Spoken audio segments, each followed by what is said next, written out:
Inspired by the life of the savvy and ambitious Colombian businesswoman Griselda Blanco comes a new Netflix original limited series. Griselda tells the story of a devoted mother who, with her lethal blend of charm and relentless savagery, creates one of the most powerful cartels in history. Witness Sofia Vergara's captivating transformation into the godmother of the underworld. Griselda, now streaming only on Netflix.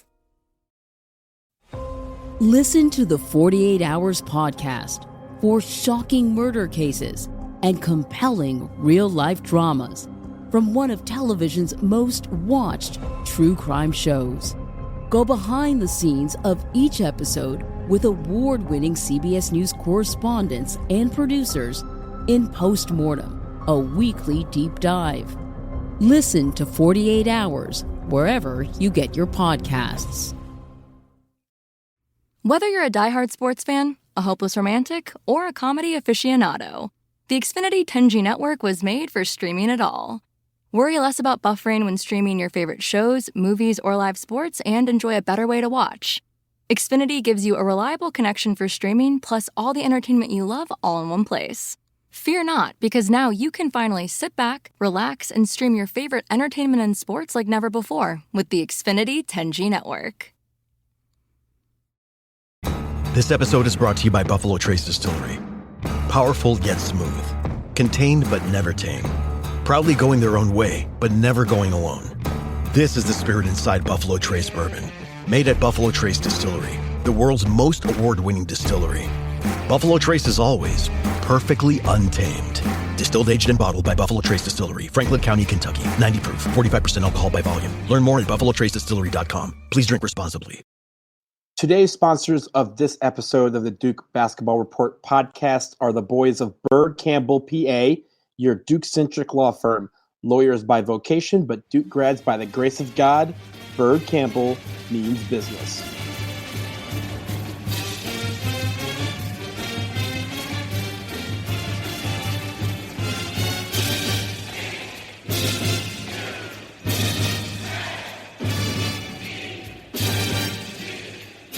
Hey, Duke fans, welcome to episode 117. That is a huge number of the Duke Basketball Report podcast. We are recording this on Monday, April 9th, and there has been a bit of news to talk about, but we have something special this evening. Before we get into all that, I'm Donald Wine, your host this week. With me always, my compañeros. First off, in Denver, Colorado, we have Sam Klein. Sam, what's up, man?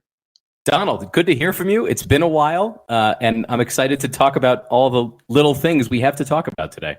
Yeah, we have quite a few little things, but before we do that, we have in Atlanta, Georgia, not Georgian. He's not Georgian.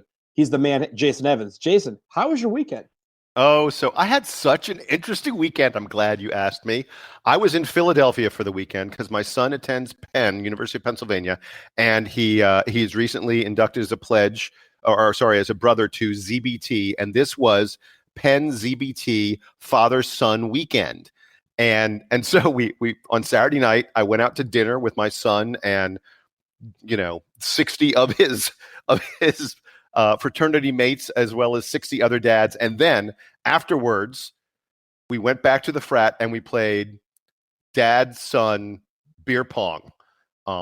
Nice. Far into the night. We started at around 11 and it ended at like 2 a.m.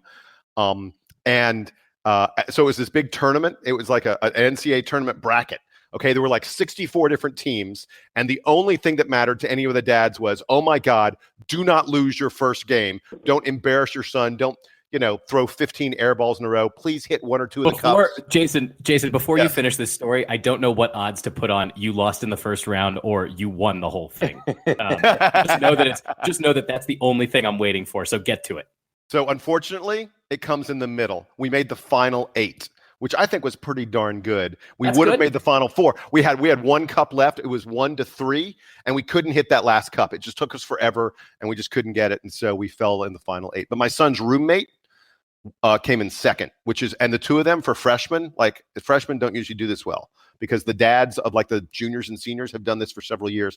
I had never played beer pong before, but I was a stud. So, hey, was your son better than expected? Because you know how it is. he probably was like, yo, I don't need to tell my dad that I'm that good at beer pong as a freshman. He was good. He wasn't great. There were a couple of guys who were really, really good. We basically won because he carried me a little bit the first match, but then we both were doing pretty well the next couple matches. And that's why we won. There were some of the guys where I was like, well, this guy doesn't go to class at all because he does nothing but throw ping pong balls into beer cups. We had when I was in school, our fraternity had a parents' weekend, and we were playing like a rapid fire version of beer pong that involves like lots of throwing the ball back and forth a lot, and there's a lot of cups of beer. And one of my friend's parents could not get a handle on the fact that every time you threw, you didn't have to then take a drink of the beers in front of you. So they lost really quickly. So you did better than my friend's parents did a few years ago. Yep. I was just like the Duke Blue Devils. I made the final. I made the final 8. All right. Well, there you go. So, guys, we mentioned that we are going to start off the show with something special. If you all recall, before the NCAA tournament began, we had our annual DBR Bracket Challenge. But this year, we said that the winner of the Bracket Challenge would get to appear on a segment on this very show with the 3 of us and talk about whatever topic they wish to discuss. Well, ladies and gentlemen, after a hard-fought tournament and over 215 participants, thank you all of you out there for participating, but there was only one winner. By 1 point, the winner of the Bracket Challenge was Ed Armstrong, and accordingly, we would like to introduce you all to Ed, who has been kind enough to join us this evening. Ed, congratulations and welcome to the podcast. Well, thank you, guys. It's a thrill to be on. Well, first off, Ed, why don't you tell the people a little bit about yourself and how you got to join the DBR community? Okay, I graduated from Duke in 1989. I know I'm dating myself a little bit there, but class of '89. Yes, that's right. Class of '89. We were classmates. We date classmates. Jason all the time, so it's fine. So I grew up my mom attended Duke, so I grew up an ACC basketball fan and a Duke fan before I attended Duke. Then being at Duke, as I know you all can attest to, it makes you even more rabid in your fandom. And so for the last, over 30 years, I've been a big Duke fan and obviously a big sports fan as well. So I've been listening to the podcast, the DBR podcast, for about the last year and a half, and I really enjoy it. I think you guys do a great job.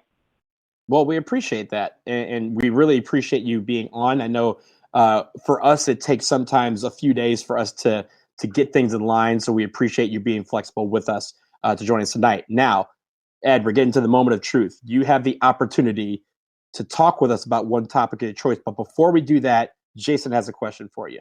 Yeah, Ed, I have to know something. First of all, tell us what your Final Four was. I mean, you managed to win this pool.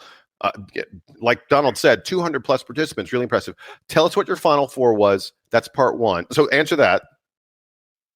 So I had Villanova and Michigan in the final game, got lucky with those 2 picks. And then I believe I had Arizona and Kansas. I had Kansas as well in the Final Four. So I had 3 Final Four teams in with Arizona in, I think that was the West region. So So to be clear, Mom went to Duke, you went to Duke, lifelong Duke fan. You picked us to lose to Kansas? I did. And it's funny, I only picked Duke to win the tournament, in the brackets, maybe 6 or 7 times. It's sort of the thing where you go, I don't want to jinx us if I pick us type thing. And Okay. which I know is silly, but that's kind of the way I've approached it. This year, I just didn't think Duke could put 6 games together in a row. I just didn't feel it. And I felt that it was obvious to me this year, and sometimes you're right, sometimes you're not, that Villanova was by far the best team.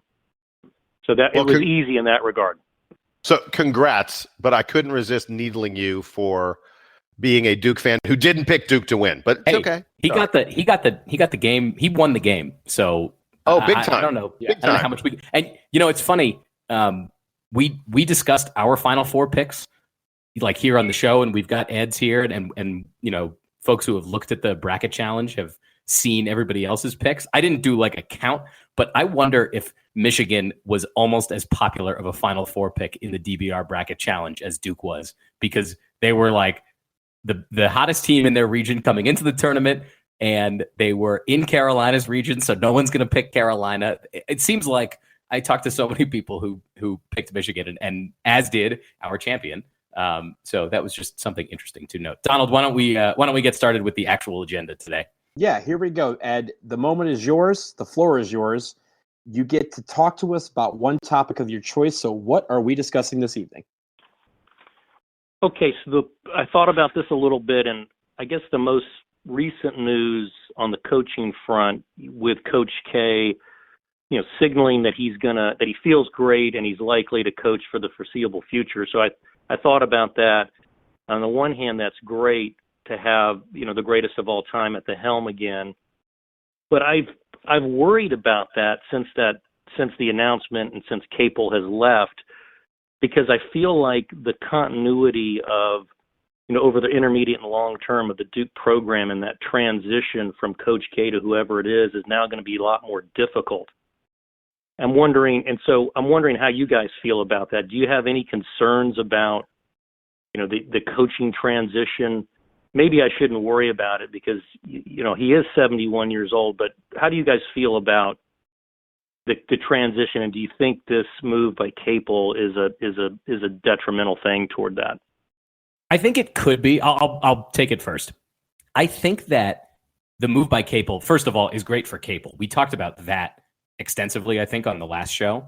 For the Duke program, I don't know that we can get that spun up about it, not knowing what Coach K's timeline is. And I think that we on the show, not so much, more so the, general college basketball media the last, 10 plus years has continually speculated, Coach K has 4 or 5 years left. It seems like Coach K has been 4 or 5 years away from retirement, basically since I matriculated at Duke. And I would still say today, how long do you think Coach K has? I'd say at least he has 3 or 4 more years. So until we get a lot closer to knowing definitively when that end time is, I'm not going to freak out too much. I think that the other thing to keep in mind about the Duke coaching tree and how much attention we pay to former players who are assistants under Coach K and then who then go off and take the helmet at other programs and might be in line to become the next coach. We freak out about that a lot. But when you look at other major programs, they've all struggled in their own ways to replace retiring legendary coaches like Coach K. You look at Dean Smith, you look at John Wooden, you look at Adolph Rupp, all these guys they've had a hard time replacing. And ultimately, the replacements aren't necessarily alumni of the school, right? John Calipari and Rick Pitino didn't go to Kentucky, and they weren't Kentucky guys. They both had success at Kentucky, and John Calipari continues to have success there. Roy Williams was an assistant under Dean Smith, but it took Carolina 2 other coaches in between, and 6 or 7 years before Roy Williams was there to bring them back to prominence. So I think that worrying about it now isn't that big a deal. However, I do appreciate that it's something that we want to think about because we do want to try to avoid those lull years that those other programs have had. Like I said, Carolina went through it, especially under Matt Doherty. UCLA I think they almost escaped it. They haven't won a national champion, I guess they did win the national championship in '95, but they've been through a pretty rocky transition. Indiana, I don't think has ever gotten back to where they were under Bob Knight. So it's a thing to think about, but I don't think it's a thing that we as fans need to actively worry about or really, get into deep conversations about until we know that Coach K is retiring and that we know who the replacement is, because we'll know a lot more about their resume at that time. Yeah, I agree. And really the continuity exists in the fact that we have coaches that don't have a learning curve. They know what the program's about. They know what the environment is in Durham at Duke. And even when you have people leave, like, for example, Jeff Capel left, we get Chris Carrawell back, a guy who has been in the program as a player and as a coach, and we know what to expect from him. He knows what to get out, what to expect as far as the rigors of the program. So I think the continuity is there. And I think even with these changes, you see that because we have guys who have been a part of this, it's the transitions are going to be much smoother. You're going to have, Nolan Smith is moving into a more prominent role. he's going to be around these players a lot more. He understands these players. The players get him, have a rapport with him, have a rapport with Chris Carrawell. Even when we had, if you think about it, back to 2013 and 14, we lost Chris Collins in 1 year. The next year we lost Steve Wojciechowski and Chris Carrawell. And the next year after that, we won the national championship. So, and it was because we got, guys like Jeff Capel back, Nolan Smith came, John Shire came, and these guys understood the program. There was no transition period, or at least a very little transition period. The learning curve was a lot less. And these guys were able to, dive in and start swimming. And I think that's the real key here. Because I think that is where the continuity lies, is in the fact that we all know, they all understand what the brotherhood represents. And if they can do that part, all the rest of it's going to fall in the line a lot quicker. I want to offer you a counter thought, and then I want to send it to Jason. That is there a concern that we fret about this so much, and the Duke program appears to fret about it so much because they bring in so many former players, that when the time comes, the power struggle, for lack of a better term, that will ensue over becoming the next head coach, and all the different voices I think that'll get involved, because it won't just be people who are at Duke. It won't just be Coach K and Kevin White or whoever the athletic director is. It's going to be every prominent alumnus. Shane Battier will be asked what he thinks about the next head coach. Christian Laettner will be asked. Danny Ferry will be asked. All these guys will end up having, even if they don't have a say in the process, their voices will be heard. And I wonder if that might be more detrimental to the process than trying to focus a lot on who exactly is going to carry on Coach K's legacy the best.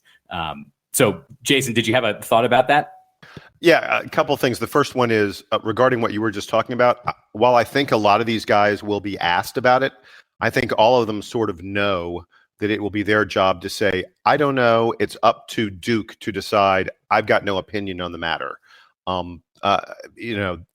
They know that it would look bad and be difficult if they were all lobbying for different people. And Coach K runs a tight ship. He's a military guy. He's not going to allow that kind of thing to happen. In fact, my bet is that when Coach K does decide to step down, they will have a replacement already in place. Duke won't go through a coaching search, in my opinion. If they do, it will be done quietly, surreptitiously, before it is announced that Coach K is stepping down. That's just my guess.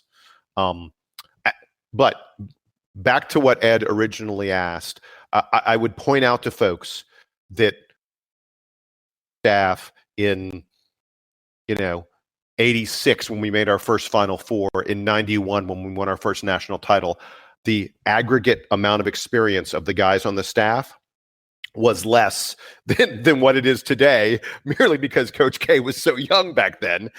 Even though he had, moderately experienced assistant coaches, especially Pete Gaudette, when they won the national title. The total amount of coaching experience, the total years of coaching experience on the staff was probably less in 1991 than it is today, because you got an extra almost 30 years of Coach K's experience that you can add to the experience of the staff.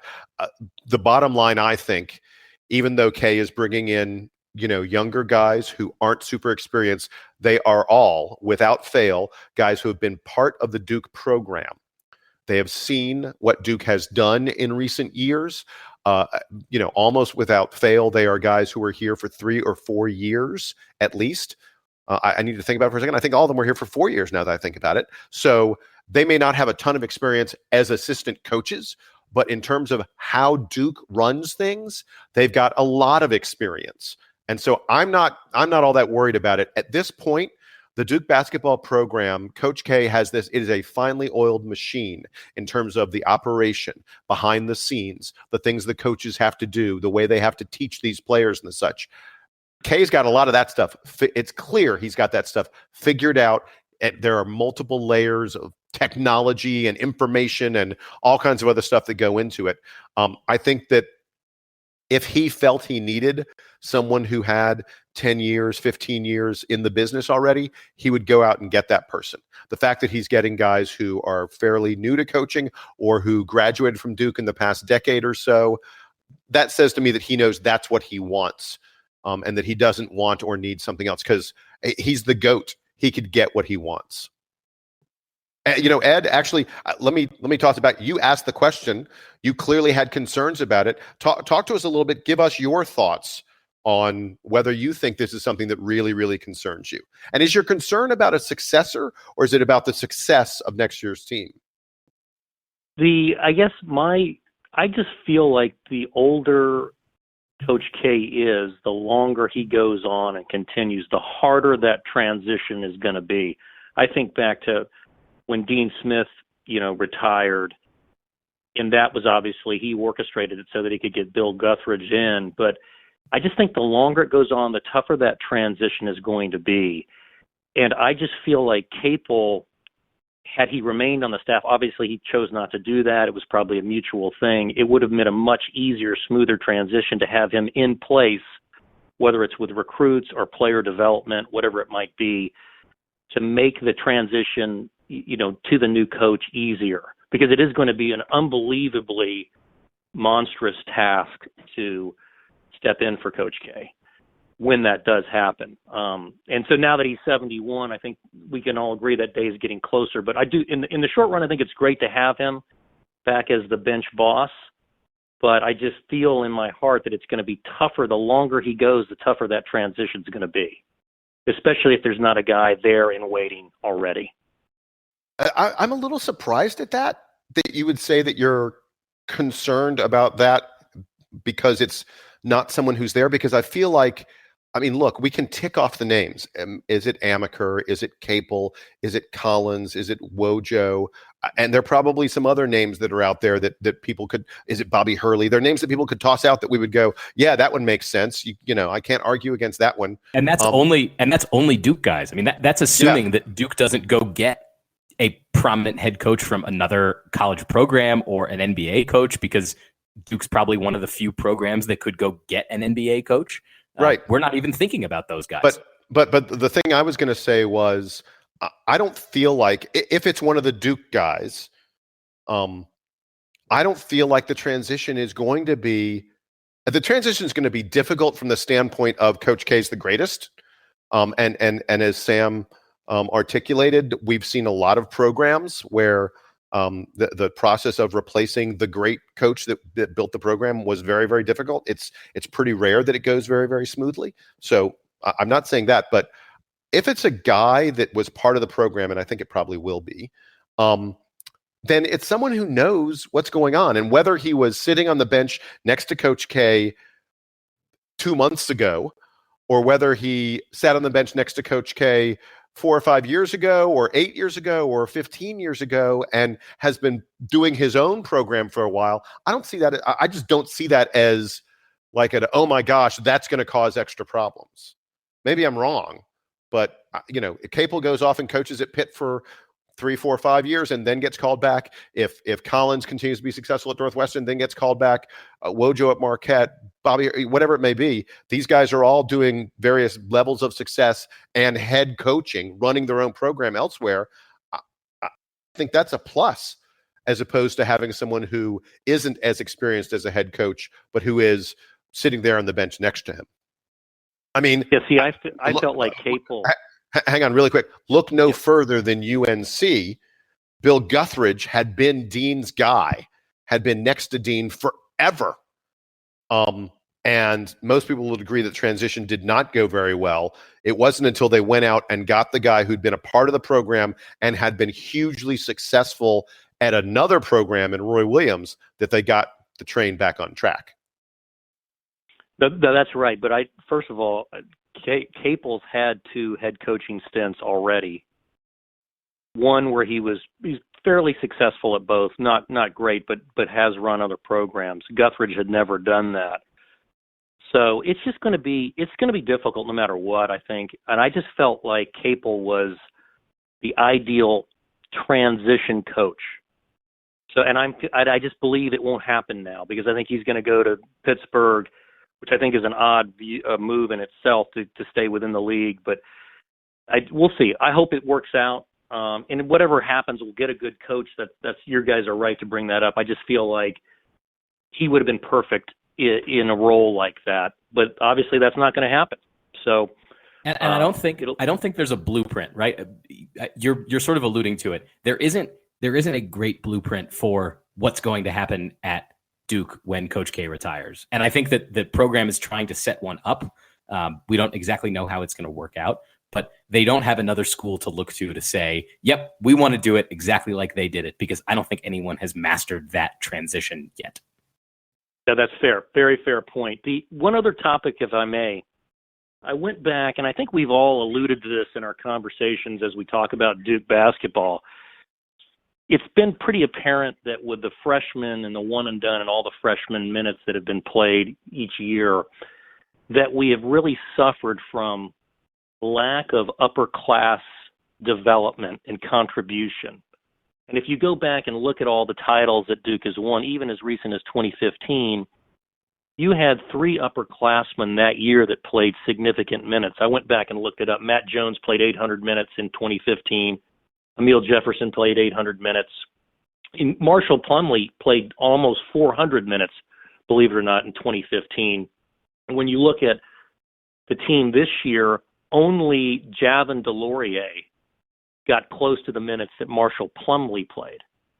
And so I really believe that the one thing that has been missing, and it's sort of obvious in this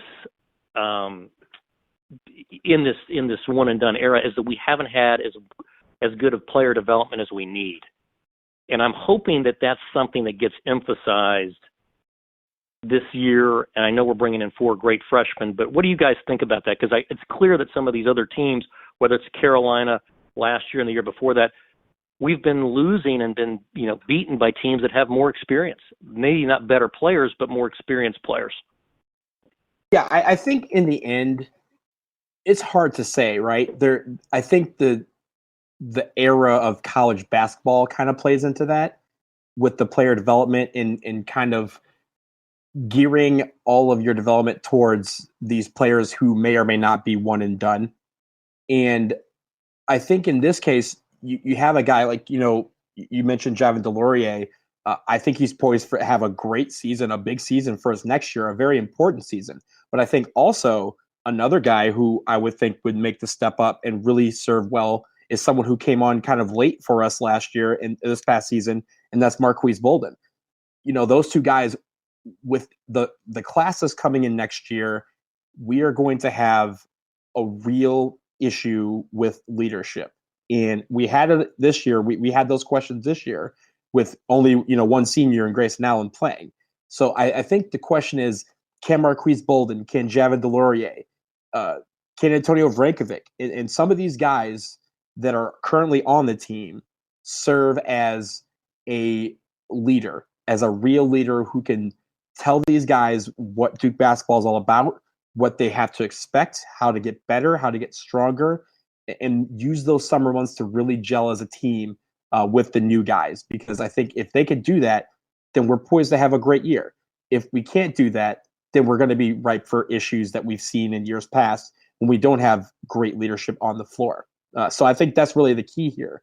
The player development really stems from these guys, that are on the team need to, really improve leadership-wise and make it so that it's their team. And even when these, one and done freshmen come in, it's their team, and they get to command what Duke basketball is about and how we play. Jason, do you agree with that? Well, so I've got Ed. You're going to love this part of my answer. I think this is part of what Coach K is doing with the young assistant coaches. He doesn't have lots of experience in the program. That's the nature of the new one and done era for Duke. And so when he has young assistant coaches, those guys can provide the leadership because they can relate to the other young guys on the team. I really think we're talking about assistant coaches who are, in some cases, 3-4 years out of graduating from Duke. They're still the same generation as these guys, and they can still relate to them. Jason, can I protest? Nolan Smith is the young member of the coaching staff, and he and I are the same class, and we graduated 7 years ago. Okay, fine. The point is taken, though. Continue. But just in general, I think. I mean, look, John Shire. These are guys. John Shire, Nolan Smith. These are still relatively young guys. They can relate to what these players are going through. And then the other thing I wanted to say on this topic is, folks, there's a reality here, which is that Mike Krzyzewski wants to coach the best. I think that it all stems from his stint, on with the Olympic teams and the World Championship teams. He wants to coach the absolute best players that he can. So he's not going to go for the guys who are ranked in the 20s, 30s, 40s, and are going to stick around for 3 or 4 years. He's going to go for guys who are ranked in the top 5 in the recruiting rankings, because those are the best players. Those are the most exciting players. Those are the players he wants to teach. And those are the players he wants to have the lifelong relationship with. And so, it may suck and it may be difficult for us as fans in terms of rooting for guys that we're only getting to see them for a few months and then they're gone.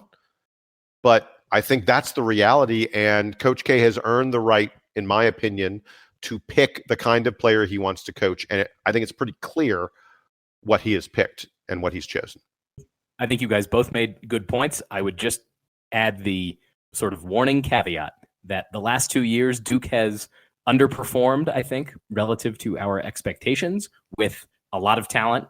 And like Ed points out, sort of that lack of upperclassmen, returning minutes and leadership. This coming year, the 18-19 season, we're probably going to be in even worse, in a worse situation than we have been in previous years on that front. So like when we're doing the stats prediction game in November at the start of the 18-19 season, don't be surprised if I pick a win total that's in the 20s and not in the 30s. And I think that that's due in large part to this, because Duke will have the talent next year like they did this year to compete with anybody, but I think there will be a lot of up and down moments where the team doesn't know who to turn to. I am concerned about it.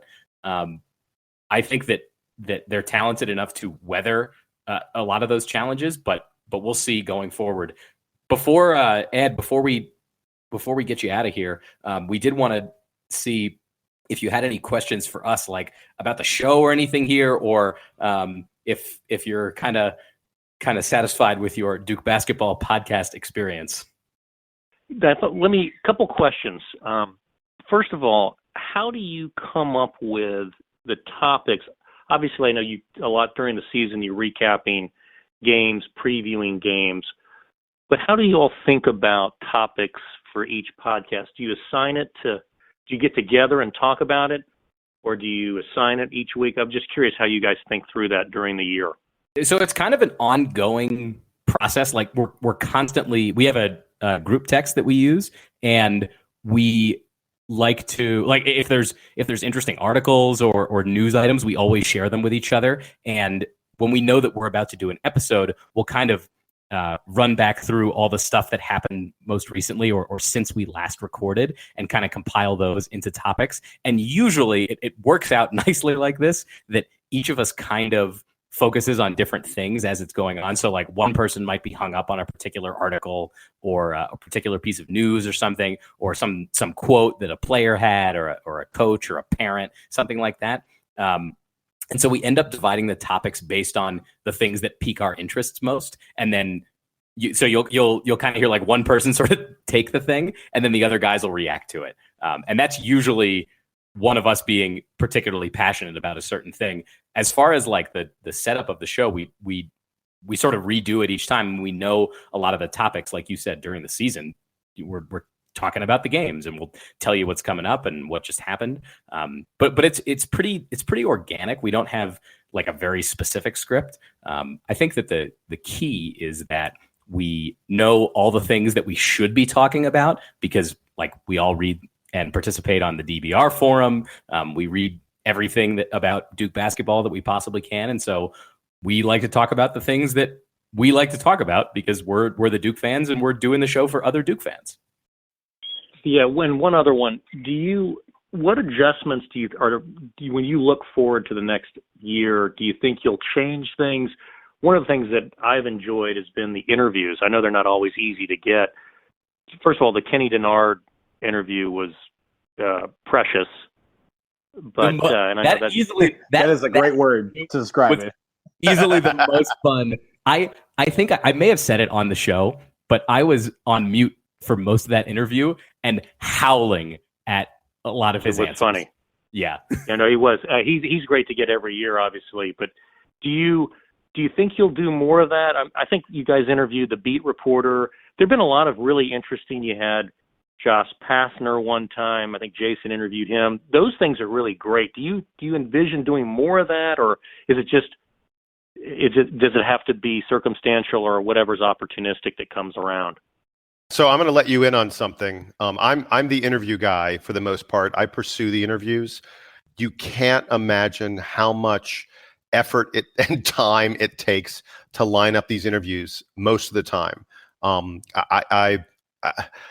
I send numerous emails to sports information directors and PR people and things like that.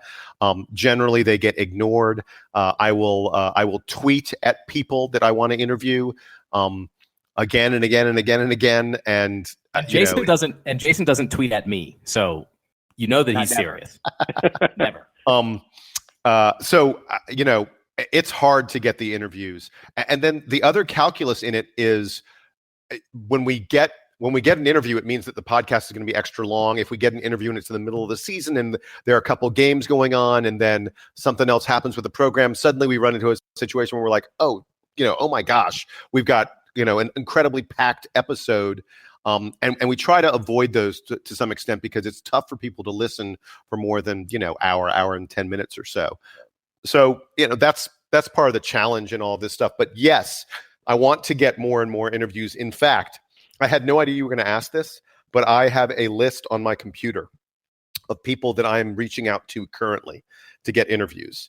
And I happen to just be looking at it tonight. This list is that I know I'm going to get. These are not people that I even necessarily have their email addresses. These are people I'm going to be attempting to reach out to. I'm not going to even mention all the former Duke players because there's a myriad of them that I reach out to all the time and rarely hear anything. But here is my current list that I'm going to try and get in the off season. You ready? Ken Jeong. That'd be great. I have to get Adam Silver, Tim Cook, the CEO of Apple. These are all Duke graduates. Charlie Rose, Kevin Streelman, a Duke graduate who is a very successful PGA Tour pro. David Robinson, whose son, of course, is at Duke. And Jessica Springsteen, daughter of Bruce Springsteen and a former Duke student. So that's my current list. Hey, who among those should I go for the most? I think Ken Jeong, right? Yeah, that's got to be top. Jason, add Lisa Borders to that list because she's the WNBA commissioner and she also went to Duke. I love it. Lisa Borders is a great addition. And now we've ruined some future episodes, hopefully. Oh yeah. So that's great. So wait. So let me be clear. I'm probably going to go 0 for 8 I have 8 names in this. I'm probably going to go 0 for 8. But Ed, the real answer to your question is we agree. We love the interviews. They are almost always the best episodes. And to be honest, people who get interviewed by Duke tend to have good things that happen to them. Quinn Cook was interviewed by us and he got a pro contract. So yes, that's right. That's the DBR bump right there. Yep.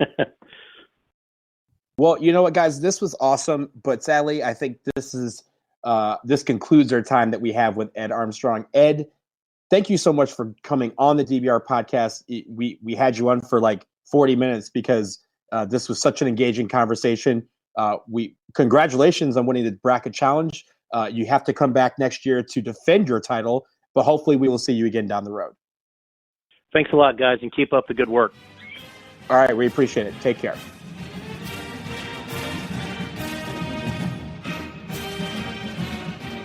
Today's podcast is proudly sponsored by two Duke alums and former roommates of the class of 1978, Jamie Campbell and Tucker Byrd, both diehard Duke followers and the founders of Byrd Campbell, PA, a Duke-centric business law firm with offices in Dallas, Orlando, and the Gulf Coast. If you are in need of legal advice and live in one of these areas, reach out to them at byrdcampbell.com. Byrd Campbell says at any time of year, go to hell, Carolina. And we thank them for their support of the podcast.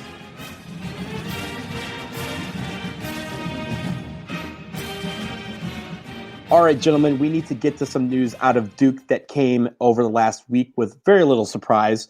First off, Trayvon Duval and Gary Trent both announced their intention to declare for the 2018 NBA draft. That leaves Wendell Carter as the only freshman starter left that has yet to officially declare. But since his mom all but did so a couple weeks ago, it's only a matter of time before he becomes the fifth starter to go.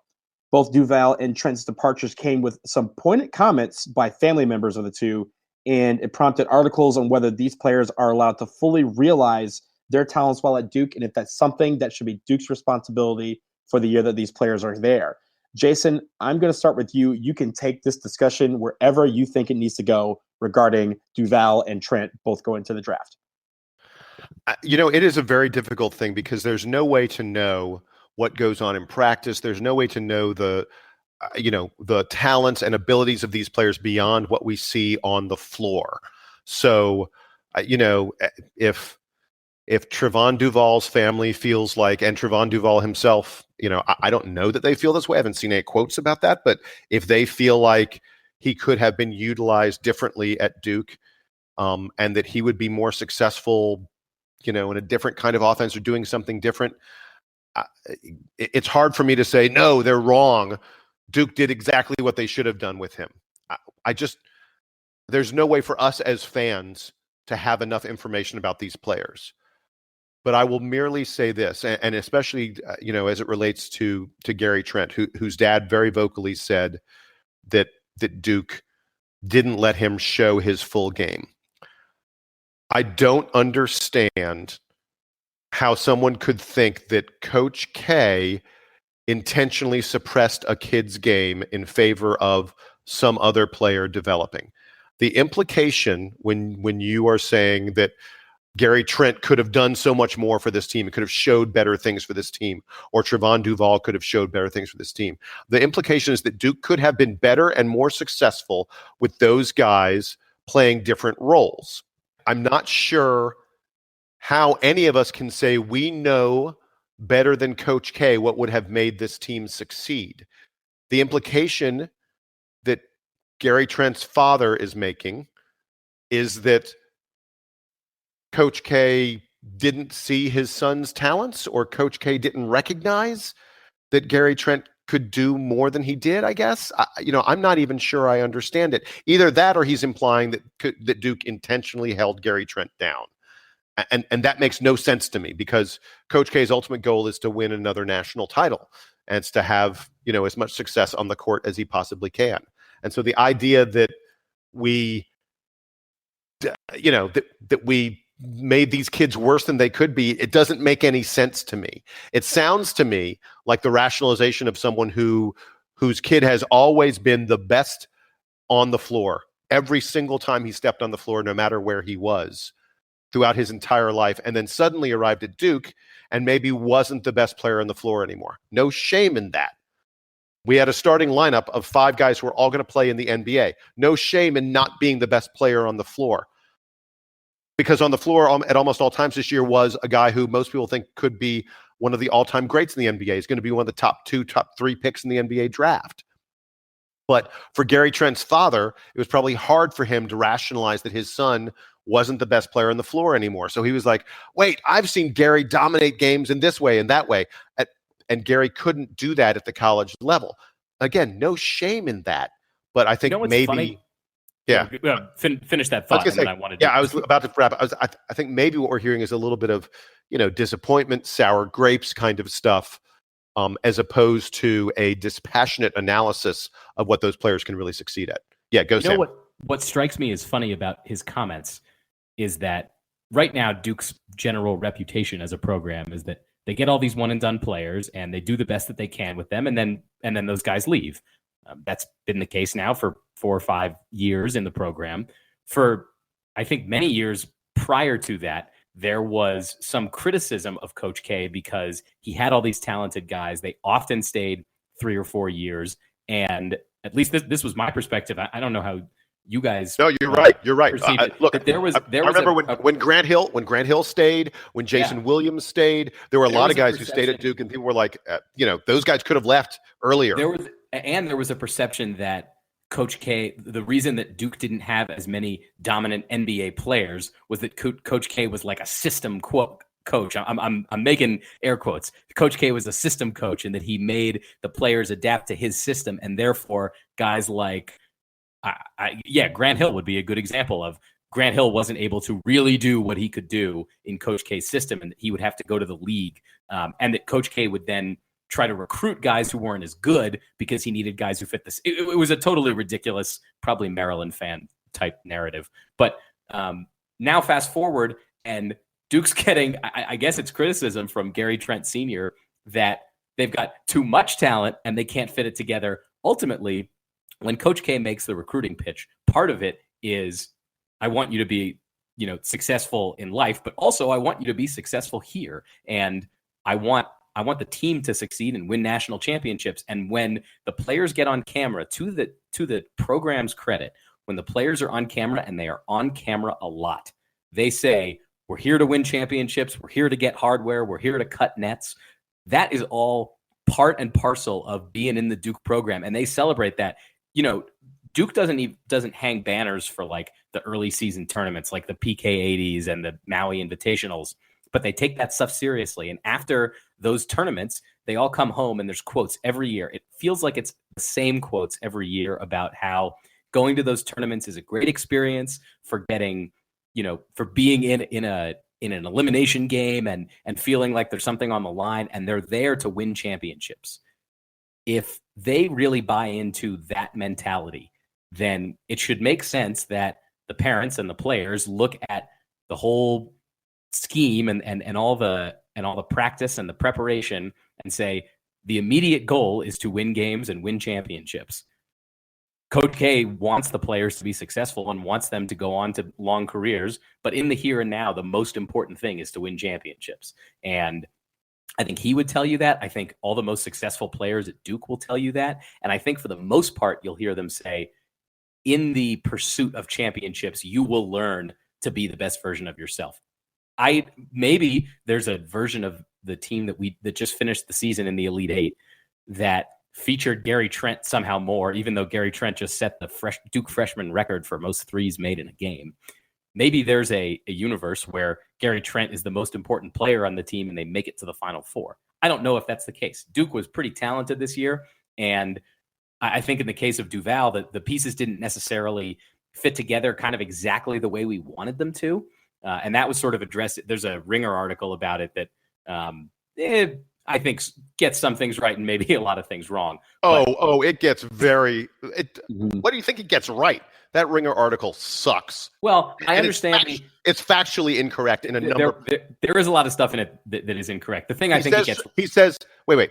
The author of that article, I'm not going to say his name. I'm not going to give him clicks. I don't want to give him any attention. The author of that article at one point says Trevon Duval only has a wingspan of 6'3", 6'3" and a half, and he was forced to play in a zone where he couldn't utilize his quickness and the such. It's like that's ridiculous. First of all, Trevon Duval has a 7-foot wingspan, and he was awesome in the zone, and it utilized his abilities perfectly. He got tons of steals. It's so that article is stupid. I think the thing that it touches on, and is not necessarily a fault of the coaching staff at Duke, is that Duval, and we talked about this, the team there wasn't enough space in the interior for the team to operate on offense the way that the individual members of it wanted to. But I don't know. It's neither here nor there. I think that the criticism is interesting, and I want Donald to jump in and give us his thoughts, because this stuff is really thought-provoking, even if we all probably tend to agree on its validity. So for me, in the end, it's all about exposure. And most of these players in high school have a couple of choices. They can go somewhere where they will be the man, The offense is going to revolve around them, and they're going to have the ball in their hands to show off the skills that they need, that they think will get them to the next level. Or they could go somewhere where the amount of exposure that they will have will be greater than any other. And for the latter, where you get the most exposure, it's your blue bloods. It's Duke, UNC, Kentucky, Kansas. For some of these places that, you can just go and kind of be the man, Alabama, Missouri, LSU, A&M, USC. Very rarely will you get both. And for these highly ranked recruits, they have to make that choice. So for these guys that are considering the blue bloods, they're betting that the exposure they receive from being on TV for every game, being talked about every night on SportsCenter, playing against the best players, and having that blue blood attached to their name will allow them to gain more stature amongst NBA GMs, and that their draft status is going to be elevated as a result. Some bet that being the man at a lesser school, being the big fish in a little pond, will allow them to have the ball more, score more, rebound more, and then that will get them the status. But very rarely is a recruit going to a blue blood school and command the attention that with regards to the offense that a lesser school can offer. So when, for example, Trayvon Duval has his final five was Duke, Arizona, Baylor, Kansas, and Seton Hall, he was making that very decision. Go somewhere like Seton Hall or Baylor where he can be the big man on campus, or go to Duke, Arizona, or Kansas and be a part of a collective, a network, dare I say, a brotherhood. He chose the latter. So it's almost disingenuous to say that these guys should have expected to get the ball more and be the focal point of the offense when they were recruited to be part of something bigger than their individual selves. And that is why that's what they highlighted when they committed to Duke. And that's what they're still saying today, that they're leaving Duke. So I think that's really my thing is, they forget that the exposure is helping them in a way. And that's kind of what they bet for, is that they bet that the exposure that they get from being at Duke, being at Kentucky, being at Kansas, that these schools will help them later on down the line. And that's why we have so many of those blue blood programs represented in the NBA. So that's kind of where I'm at with this. Look, my last word on this relates to the NBA and the NBA draft. And because that's the bottom line for most of these guys. And Wendell Carter and Marvin Bagley both enhanced their NBA draft stock this year at Duke. I would argue that Gary Trent also did. Most of the preseason mock drafts thought Gary Trent probably would be at Duke for more than 1 year, that he probably wouldn't be one and done. And even if he was one and done, he was considered, maybe a fringe first rounder. A lot of folks seem to think that he has a chance to go in the top 20 or so in the draft. Wherever he goes, he's coming out after 1 year, and the NBA is very clear on his skill set, on his major skill, which is outside shooting, because they saw a lot of it at Duke. Trayvon Duval is the one guy whose draft stock pretty clearly suffered coming to Duke. A lot of people thought when he first arrived on campus that Duval would be, right around the end of the lottery. And most of the consensus now is that he's probably just barely outside the first round. But the idea that that's Duval's problem, the reason Duval has fallen in mock drafts, the reason the NBA is questionable about him is that he's not a good shooter. His free throw percentage was less than 60% on the year, and he hit 20-something% of his 3-pointers. And the ability to shoot from the outside is a really, really, really, really, really, really important thing in the NBA, and that's the weakest part of his game. Is it Duke's fault that that's the weakest part of his game? I don't think so. It's not like he arrived on campus with a gorgeous-looking stroke and a reputation as a great shooter, and it suddenly broke when he was at Duke. His reputation coming in was that he was sort of a spotty shooter, and people were a little concerned about that. And he went on throughout the course of the season to absolutely show that that is his weakness. Not Duke's fault that that's his weakness. I'm sure Coach K and the Duke assistant coaches worked really hard with him on it. We lost games because occasionally we would put the ball in his hands down the stretch and gave him a shot to be a pressure free throw shooter, and he failed. That's just reality at it. And so this notion that these guys, sublimated some portion of their game and came to Duke and hurt their draft stock or something like that, it's a fallacy. It's not true. It's not backed up by any facts, and it's not Duke's fault. And I can list a whole heck of a lot of Duke players in the NBA who came to Duke, saw their draft stock either stay really high or go really high. And as a result, they've had very rich, very successful careers. Kyrie Irving, Brandon Ingram, Jason Tatum, Jabari Parker. I mean, these are guys who came to Duke and are really, really successful in the NBA. Luke Kennard wasn't supposed to be a 2-year player and then a lottery pick. Justice Winslow wasn't supposed to be a lottery pick. Tyus Jones wasn't supposed to be one and done. Duke has helped a heck of a lot of players to be really, really successful NBA players, to have good careers and make a shit ton of money. And the idea that Gary Trent and Trevon Duval made a mistake coming to Duke is just, it's so laughable. It's silly. I can't say anything more about it than that.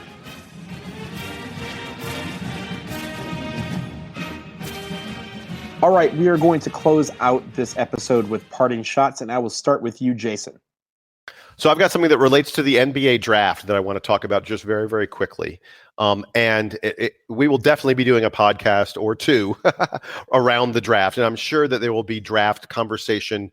And I'll go, oh, you know what? I should have saved my parting shot for that future podcast. But screw it. I'm doing it now. Gentlemen, what year is it? 2018. So 2014 would be how many years ago? 4 years ago. In 2014, at the NBA draft, Fran Fraschilla gave one of the best, greatest pieces of analysis in the history of the draft. Do you all know what I am talking about? I do not, but you're going to tell us. Fran Fraschilla famously said, when the Toronto Raptors made the 20th pick in the 2014 draft, he said that the player they picked was 2 years away from being 2 years away. I'm talking about Bruno Caboclo. Do you guys remember this? I don't, but I want to hear how this continues. Yeah. So Fraschilla said that this guy from Brazil, Bruno Caboclo, was 2 years away from being 2 years away. And everyone laughed, and it was hysterical. And it was his way of saying, this guy's so raw, you can't even say he's 2 years away from being great. He's a couple years away from being able to say he's 2 years away from being great. So that was 4 years ago. We are now in 2018. 2 + 2 is 4. We are at the moment that Bruno Caboclo should have arrived, according to Fran Fraschilla. So a couple days ago, I'm looking through box scores and for the NBA, and I stopped to check on the Sacramento Kings against the Minnesota Timberwolves because the Kings had beaten the Timberwolves, which is just unbelievably embarrassing. The Timberwolves are playing for the playoffs, and the Kings are trying to lose games. They're actively trying to tank. They're one of 6 or 7 teams that don't want to win games. So I'm looking through the box score, wondering how on earth this happened, and I see the name Bruno Caboclo. Now, he didn't play in that game. He doesn't even get into games for the Sacramento Kings. But the guy who was 2 years away from being 2 years away is in the NBA. And this season, for both Toronto and Sacramento, Toronto traded him to Sacramento. He has played in 11 games. He is averaging 2.4 points per game. And his rookie contract is finally up. And so Bruno Caboclo, who was 2 years away from being 2 years away 4 years ago, has arrived, and it looks like he's going to leave as soon as he has arrived. That's my parting shot. Well, he played more games than I have so far in my career, but all of us, in fact. There's still time for me to catch up. Yeah. He's making $2.4 million this year. How ridiculous is that? It's not bad. I'll take it. I'll take it on the bench. My parting shot is also in the NBA, and it involves a friend of the podcast and one of at least my favorite Duke players of all time. Quinn Cook did so well for the Golden State Warriors this year in the absence of Stephen Curry to injury and Klay Thompson to injury and everyone else that the Golden State Warriors have had injured. He has emerged as one of their bright stars. And because of that, he recently, I think 2 days ago, signed a 2-year deal with the Golden State Warriors. He will remain in the Bay Area for 2 years to be on one of the best teams in the NBA. And I think is fantastic. It's honestly the way that he's played over the last couple of months. We interviewed him. It seemed like a couple months ago, and he was just starting to go back and forth between the Golden State Warriors and their G League affiliate. But he has basically been on the Golden State Warriors full time since then, and has really emerged as one of their go-to players. He's going to make the playoff roster. He is now one of them. He is no longer a two-way player. He is a Golden State Warrior. Congratulations to Quinn Cook. Awesome, awesome, awesome. So really quickly, I want to mention about this. We don't know exactly what his contract is yet. You said he hasn't signed yet. He won't sign till tomorrow, Tuesday. We're recording this Monday night. He will sign tomorrow, Tuesday, because every dollar that Golden State pays to him is dollars that they are over the luxury tax limit. And so they need to limit how much they pay him because it really impacts their bottom line in a pretty significant way because of the nature of the luxury tax. So they're waiting till the last possible day to sign him. They've reached an agreement, but he hasn't put his signature on the dotted line. I'm going to be really interested in seeing how much they pay him because I think he's shown he's worth more than the NBA minimum, but it's entirely possible they're going to only pay him the NBA minimum. Although even that would be, I think it'd be $800,000 this year and like 1.1 million next year. That works for me too. That is pretty good work if you can get it. And yeah, I like we said earlier, the DBR podcast bump is real. So any legitimate Duke people who listen to the show, you come on here and good things happen to you. And you know what? We're not fully expecting it, but Quinn Cook, if you're out there, if you're listening, if you want to give us a little kickback for the DBR bump, as we say, our email address is dbrpodcast@gmail.com. Send us a little email and we can accept. He can sponsor. He could sponsor a whole episode if he wants to. That would be okay with me. Sam, we left the parting shots. Normally the host goes last, but you know what? You have a special announcement and we want to give it to you. The floor is yours. All right. So I have been sitting on this little piece of news for a few months. You guys have known about it, but the listeners do not. So for the 3+ years, I guess 4 seasons that we have done this show, we have been Donald in Washington, Jason in Atlanta, and Sam in Denver. And starting this summer, I will now be Sam in Durham because I am going back to Duke in the fall to do the 2-year full-time MBA program at the Fuqua School of Business. I'm really excited about this. It's been something I've been thinking about for a while, and I'm psyched to be going back to school. Specifically, I'm psyched to be going back to Duke before I continue sort of with what happens here with us. I wanted to give a shout out to Jason Evans, our co-host here, because he wrote one of my letters of recommendation for the school. So thank you, Jason. And by the way, it shows how foolish and pathetic Duke must be to have let you in, because any letter of recommendation from me is worth nothing. I can't imagine. They let me in again. They let me go through the whole engineering program once, and now they're letting me come back for business. So congrats, man. Hey, major awesome. props. Duke is a business school. My brother went to Fuqua. It's an amazing business school, and huge congrats to you. And the podcast will benefit from your close proximity to the program, I'm sure. Yeah. So, and I also wanted to give a quick shout. I didn't check with them ahead of time, but I know of at least one of my fellow incoming classmates and one of the deans at Fuqua who listened to the program. So shout out to you guys and anybody else who I met during orientation weekend a couple months ago who found out about the show and now listens. Welcome.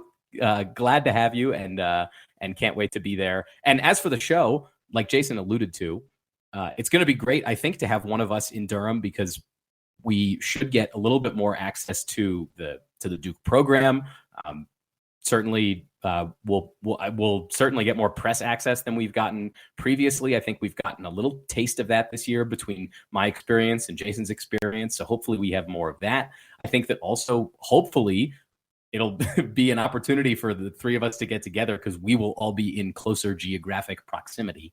So maybe finally we'll all get to be in one place at one time to do a show or go to a Duke game.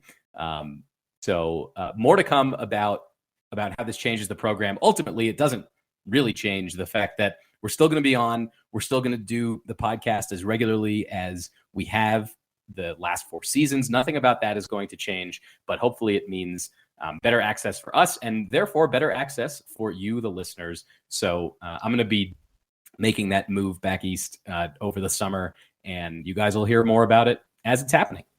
Sam, I want you to keep track of how often you run into someone, introduce yourself, and they go, "Wait a second, are you the Sam Klein from the podcast?" Because Well, if it's more than like 1 or 2, I'm going to be really impressed. So I mentioned that we had this orientation weekend a couple months ago for admitted students, and the dean that I mentioned, who said that he listens to the show, said it like he mentioned it in front of like a large group of incoming students and some current students. He was like, yeah, he was kind of the school. If you're not familiar, and I imagine most listeners are not familiar, one of the essays that you have to write for the admissions process is just a list of 25 interesting facts about yourself. And the prompt is really open-ended. It's just 25 interesting things, whatever you want to say about yourself. And so one of the things, of course, that I mentioned was that I do this show, and they were going through the 25 interesting facts, they like everybody's essays. And during one of these orientation activities, one of the leaders got up and said, "I'm just going to mention some random facts from people's essays." And he mentioned me, and he mentioned the podcast, because he was like, "And we have somebody in here who does a show that I listen to." So that was really cool, and was a good bump, I think, for us, because he said it in front of the whole room. So my reaction, of course, in that moment, even though I didn't know exactly how that was going to come out, I stood up and I was like, "Yep, hi, that's me." And Duke Basketball Report. Make sure you find us on iTunes and Stitcher and Google, and subscribe and leave us 5-star reviews. And thanks very much. So hopefully we got some new listeners out of that. And again, hello to all those new listeners that we got who are going to school with me. We're going to wrap it up, but before I do, Sam, congratulations. It's going to be good to have you down in Durham. You have one requirement. This is one requirement, and it's very important. Okay. Make sure wherever you live has a comfortable couch, because I'm probably going to use it multiple times. All right. Well, I'll see you there. And that is going to do it for us here on episode 117 of the Duke Basketball Report podcast. As always, find us on iTunes, Google Play, SoundCloud, Stitcher Radio. And as Sam said, please leave nice, cushy reviews to keep us warm at night. If you have something you want to point out that Jason or Sam did wrong, or that I did right, email us at dbrpodcast@gmail.com. We thank you all out there for listening. We will check you soon. Thank you, Sam. Thank you, Jason. And thank you, Ed Armstrong, for joining us tonight. For now, Duke Band, take us home.